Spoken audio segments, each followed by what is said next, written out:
Assalamualaikum warahmatullahi wabarakatuh. Kami dari Universitas Muhammadiyah Sumatera Utara dari kelas 3A Akuntansi Pagi. Kami dari kelompok 7 ingin mempresentasikan hasil diskusi kami yang berjudul Akuntansi Manajemen Sektor Publik yang diberikan tugas kelompok oleh Ibu Eka Nurmalasari. Sebelumnya, kami ingin memperkenalkan nama-nama dari kelompok kami. Yang pertama Nurul Fadila, yang kedua Putri Aina, yang ketiga Diana Vista, yang keempat Intan Ramadhani, yang kelima Sylvia Monica. Selanjutnya, kami akan membacakan materi yang telah kami diskusikan. Akuntansi manajemen merupakan bagian dari suatu sistem pengendalian manajemen yang integral. Institute of Management Accounting 1981 mendefinisikan akuntan manajemen sebagai suatu proses pengidentifikasian, pengukuran, pengakumulasian, penganalisaan, penyiapan, dan komunikasian informasi finansial yang digunakan oleh manajemen untuk perencanaan, evaluasi, dan pengendalian organisasi, serta untuk menjamin bahwa sumber daya yang digunakan secara tepat dan akuntabel. Peran utama akuntansi manajemen sektor publik adalah menyediakan informasi akuntansi yang akan digunakan oleh manajer publik dalam melakukan fungsi perencanaan dan pengendalian organisasi. Informasi akuntansi diberikan sebagai alat atau sarana untuk membantu manajer menjalankan fungsi-fungsi manajemen sehingga tujuan organisasi dapat tercapai. B. Akuntansi sebagai alat perencanaan organisasi. Perencanaan merupakan cara organisasi menetapkan tujuan dan sasaran organisasi. Perencanaan meliputi aktivitas yang sifatnya strategis, teknis, dan melibatkan aspek operasional. Perencanaan organisasi sangat penting dilakukan untuk mengantisipasi keadaan di masa yang akan datang.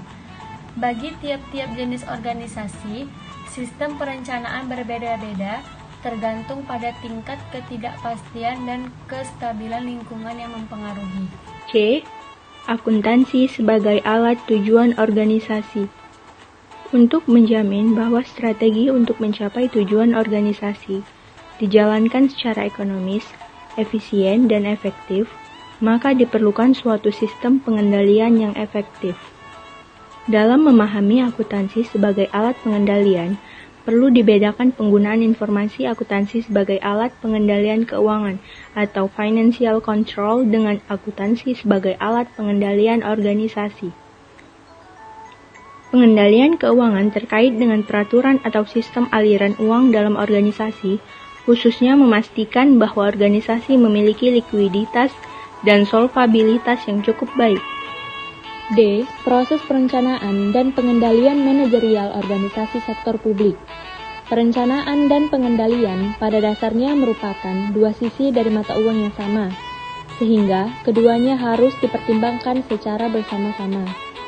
Jones dan Pedalbury 1996 membagi proses perencanaan dan pengendalian manajerial pada organisasi sektor publik menjadi 5 tahap, yaitu 1.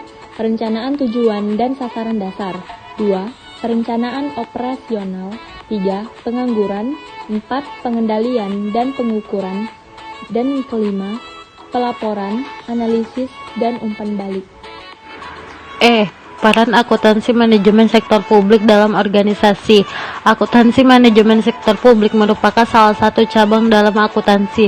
Lebih tepatnya, akuntansi manajemen sektor publik adalah turunan dari akuntansi manajemen.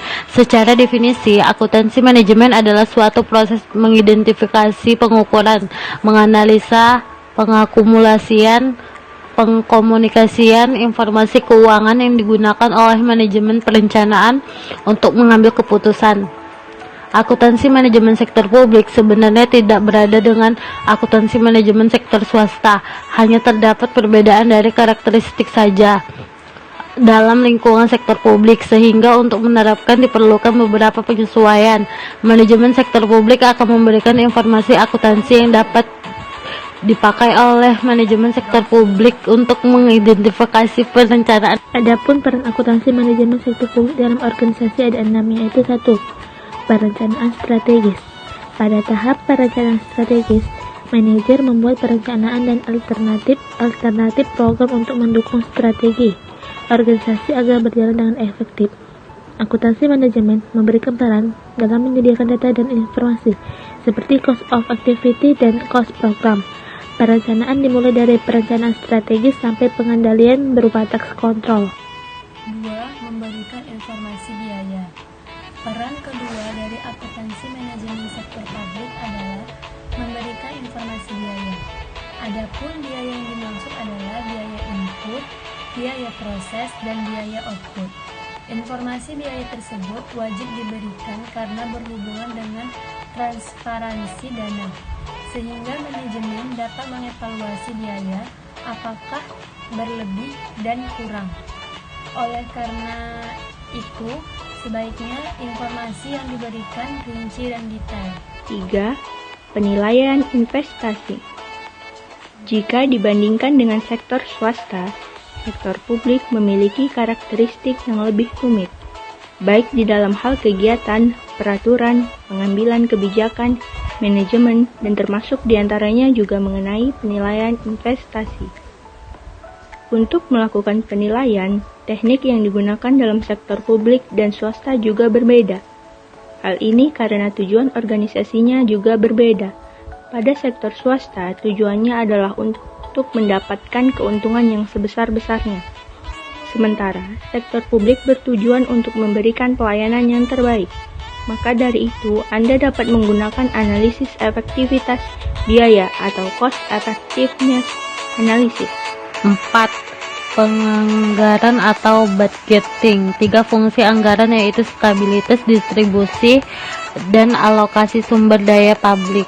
Akuntansi manajemen sektor publik berperan memberikan fasilitas untuk menciptakan anggaran yang efektif dan efisien, dan tentu saja sesuai dengan 3 fungsi anggaran. Peran akuntansi manajemen adalah menjadi alat untuk melakukan pengikisan dan pendistribusian sumber dana publik kepada masyarakat yang tepat, adil, dan efisien. Yang kelima ialah penentuan biaya dan tarif pelayanan. Akuntansi manajemen dapat digunakan untuk menghitung pengeluaran yang digunakan untuk memberikan layanan, termasuk juga pengeluaran subsidi yang diberikan untuk kepentingan publik. 6. Penilaian kinerja. Akuntansi manajemen juga dapat digunakan untuk menilai kinerja, seperti mengukur seberapa besar tingkat efektivitas dan efisiensi organisasi dalam mencapai tujuan yang sudah direncanakan. Dengan kata lain, akuntansi manajemen dapat digunakan sebagai sistem pengendalian suatu organisasi untuk memudahkan melakukan pencatatan transaksi dan pengelolaan keuangan. Maka Anda dapat menggunakan jurnal software akuntansi online. Dengan jurnal, Anda bisa mendapatkan kemudahan pencatatan untuk keperluan bisnis kapan dan dimanapun. Tidak hanya pencatatan transaksi, jurnal juga menyediakan fitur pembuatan faktur secara otomatis, pelacakan ketersediaan barang, dan manajemen aset yang akan membantu mengembangkan nilai aset bisnis Anda di masa depan. Demikian hasil diskusi kami. Apabila ada salah